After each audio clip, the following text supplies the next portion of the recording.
현재 대한민국이 직면한 주요 위협과 방심하고 있다는 지적이 나오는 근거들을 이야기하고자 합니다.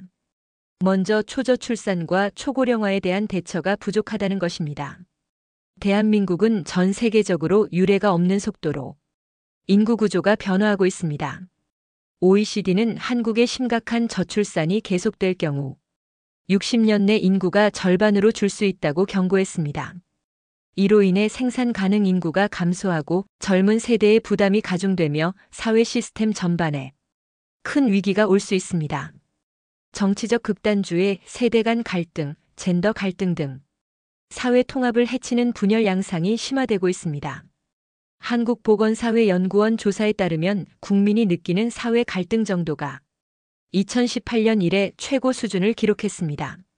이러한 갈등은 건강한 사회 발전을 저해하는 요소로 작용합니다.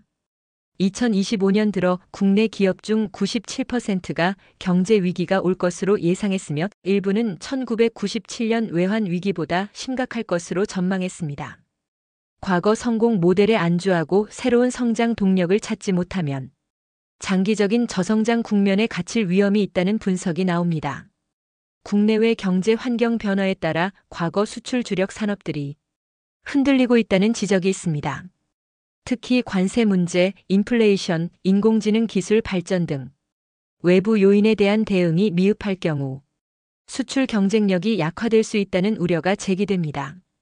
북한의 핵과 미사일 능력은 지속적으로 고도화되고 있으며 군사적 긴장감이 높아지고 있습니다.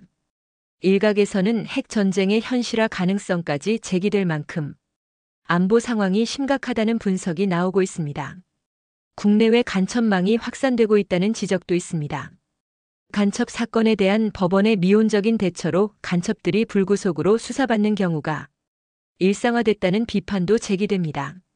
동북아시아의 지정학적 불안정은 한국 경제의 대외 신뢰도에 영향을 미칠 수 있습니다.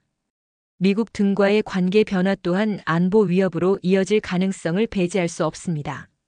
이대로 방치할 경우 인구 감소, 경제 성장 둔화, 사회 갈등 심화가 복합적으로 작용하면 국가의 근본적인 경쟁력이 약화될 수 있습니다.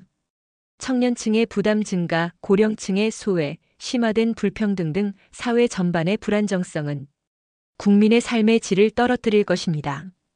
고조되는 안보 위협에 대한 안일한 대응은 실제 위기 상황으로 이어질 수 있습니다.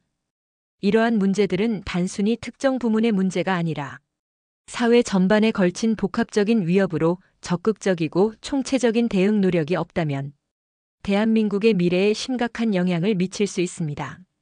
부강한 대한민국을 위하여 국민의 단합과 정치권의 갈등 해소와 문제에 대한 대책이 필요합니다.